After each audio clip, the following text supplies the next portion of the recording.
শুরুতেই এক প্রশ্ন, এই আলোচনার টেবিল কি সত্যিই শান্তির পথ, নাকি বড় কোনো কৌশলের নতুন অধ্যায়? ইসলামাবাদে যে নীরব প্রস্তুতি, সেটার পেছনে কার চাল? ইরান নাকি যুক্তরাষ্ট্র? বিশ্ব রাজনীতির অন্দরমহলে এখন সবচেয়ে বেশি উচ্চারিত হচ্ছে এই প্রশ্নটাই। কারণ ঘটনাগুলো যেভাবে এগোচ্ছে তাতে স্পষ্ট এটা শুধুই সাধারণ কোনো কূটনৈতিক বৈঠক নয়, বরং এক ধরনের চাপ, পাল্টা চাপ আর সম্মান রক্ষার হিসাব নিকেশ। বিশ্লেষকরা বলছেন, ইসলামাবাদের এই আলোচনা ইরানের একক সিদ্ধান্ত নয়, বরং যুক্তরাষ্ট্রই ধাপে ধাপে পাকিস্তানের ওপর চাপ সৃষ্টি করে ইরানকে এই আলোচনায় টেনে এনেছে। এর পেছনে রয়েছে বড় ধরনের সমঝোতার ইঙ্গিত। অনেকেই মনে করছেন যুক্তরাষ্ট্র হয়তো কিছু গুরুত্বপূর্ণ ছাড় দিয়েছে, যেগুলো প্রকাশ্যে আসেনি কিন্তু আলোচনার পথ খুলে দিয়েছে। অন্যদিকে ইরানও পরিস্থিতি খুব ঠান্ডা মাথায় হিসাব করছে। তারা বুঝতে পারছে এই যুদ্ধ যদি চলতেই থাকে তাহলে ক্ষতি শুধু তাদের নিজের নয়, পুরো মধ্যপ্রাচ্য অস্থির হয়ে উঠবে। এমনকি বৈশ্বিক অর্থনীতিতেও বড় ধাক্কা লাগতে পারে। তাই ইরান এখন এমন এক অবস্থানে দাঁড়িয়ে আছে যেখানে তাকে সিদ্ধান্ত নিতে হচ্ছে, সংঘাত চালিয়ে যাবে নাকি কৌশলগতভাবে পিছু হটবে। বিশ্বের নজর এখন আটকে আছে একটি জায়গায়, হরমুজ প্রণালী। এই গুরুত্বপূর্ণ জলপথ খোলা থাকবে কিনা সেটা নির্ধারণ করতে পারে আগামী দিনের পরিস্থিতি। কারণ বিশ্বব্যাপী জ্বালানি সরবরাহের বড় অংশ এই পথ দিয়ে যায়। ইরান যদি এটিকে বন্ধ করে দেয় তাহলে বিশ্ববাজারে বিশাল সংকট তৈরি হবে। তবে বিষয়টা একমুখী নয়। হরমুজ প্রণালী শুধু বিশ্বের জন্য গুরুত্বপূর্ণ নয়, ইরানের নিজের অস্তিত্বের সাথেও জড়িত। এই পথ বন্ধ করে দিলে ইরান নিজেও অর্থনৈতিকভাবে চাপে পড়ে যাবে। তাই ইরান একদিকে চাপ তৈরি করছে, অন্যদিকে নিজেও সেই চাপের ভেতরে রয়েছে। এই দ্বৈত অবস্থানই যুক্তরাষ্ট্রকে আলোচনার টেবিলে বসতে বাধ্য করেছে। এখন নতুন করে আলোচনায় এসেছে আরেকটি শব্দ, সম্মানজনক প্রস্থান। ইরান বলছে যুক্তরাষ্ট্র আসলে এই যুদ্ধ থেকে এমনভাবে বেরিয়ে যেতে চায় যাতে তাদের শক্তিধর অবস্থান অক্ষুণ্ণ থাকে। সহজ ভাষায় তারা হার মেনে সরে যেতে চায় না, বরং এমন একটা সমাধান চায় যেটা দেখাবে তারা কৌশলগতভাবে সিদ্ধান্ত নিয়েছে। এখানে যুক্তরাষ্ট্রের অভ্যন্তরীণ রাজনীতিও বড় ভূমিকা রাখছে। সামনে নির্বাচন, আর সেই প্রেক্ষাপটে এই যুদ্ধের ফলাফল অত্যন্ত গুরুত্বপূর্ণ। যদি যুক্তরাষ্ট্র এমন অবস্থায় পড়ে যেখানে তাকে দুর্বল দেখায়, তাহলে রাজনৈতিকভাবে বড় ধাক্কা আসতে পারে। বিশেষ করে নেতৃত্বের গ্রহণযোগ্যতা নিয়ে প্রশ্ন উঠতে পারে। এই বাস্তবতা থেকেই যুক্তরাষ্ট্র এখন ইরানের কাছ থেকে একটি সম্মানজনক বের হওয়ার রাস্তা খুঁজছে, এমনটাই দাবি করছে তেহরান।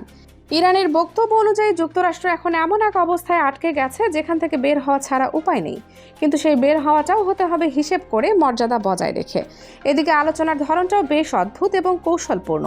শুরুতেই দুই পক্ষ মুখোমুখি বসছে না, বরং আলাদা আলাদা কক্ষে আলোচনা হবে। মধ্যস্থতাকারীরা দুই পক্ষের বক্তব্য নিয়ে সমন্বয় করার চেষ্টা করবে। যদি কোনো বিষয়ে একমত হওয়া যায় তবেই সরাসরি বৈঠকের দিকে এগোবে আলোচনা। এই পদ্ধতি থেকে বোঝা যায় দুই দেশের মধ্যে এখনও বিশ্বাসের ঘাটতি রয়েছে। সরাসরি কথা বলার মতো পরিস্থিতি তৈরি হয়নি। তাই এক ধরনের নিরাপদ দূরত্ব বজায় রেখে এগোচ্ছে পুরো প্রক্রিয়া। এর মধ্যেই ইরানের প্রতিরক্ষা মন্ত্রণালয় বেশ কড়া বার্তা দিয়েছে। তাদের মতে বর্তমান পরিস্থিতিতে ইরানের সামরিক শক্তি একটি শক্ত অবস্থানে রয়েছে। শত্রুপক্ষ এখন এমন এক পরিস্থিতিতে আটকে গেছে যেখান থেকে বের হওয়া কঠিন। তাই তারা এখন এমন একটি পথ খুঁজছে যেটা তাদের জন্য সম্মানজনক। এই বক্তব্য শুধু কূটনৈতিক নয়, বরং এক ধরনের মনস্তাত্ত্বিক চাপও। এর মাধ্যমে ইরান বোঝাতে চাচ্ছে যে তারা দুর্বল নয়, বরং শক্ত অবস্থান থেকেই আলোচনা করছে। এদিকে যুক্তরাষ্ট্রের প্রতিনিধিরা ইতোমধ্যে ইসলামাবাদের পথে। এই সফরকে কেন্দ্র করে উত্তেজনা আরও বেড়েছে, কারণ সময়টা খুবই সংবেদনশীল। ঠিক এই মুহূর্তে ইরানের এমন কঠোর বক্তব্য আসা অনেক কিছুই ইঙ্গিত করছে।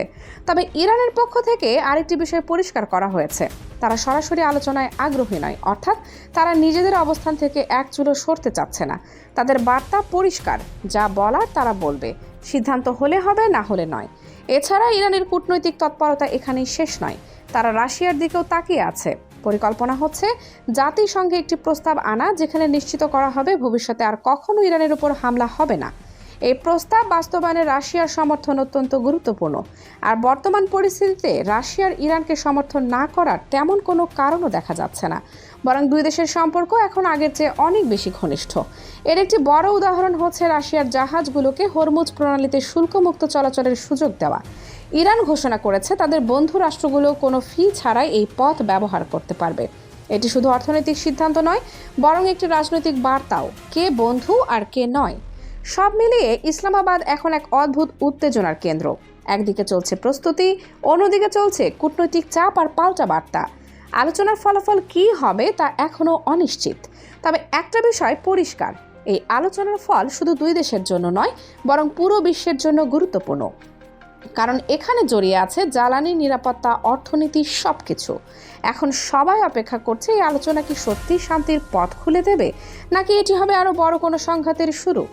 আজ রাত কিংবা আগামী দিনের মধ্যেই হয়তো সেই উত্তর মিলবে। কানিজ ফাতেমা, সোমা, 0 টিভি।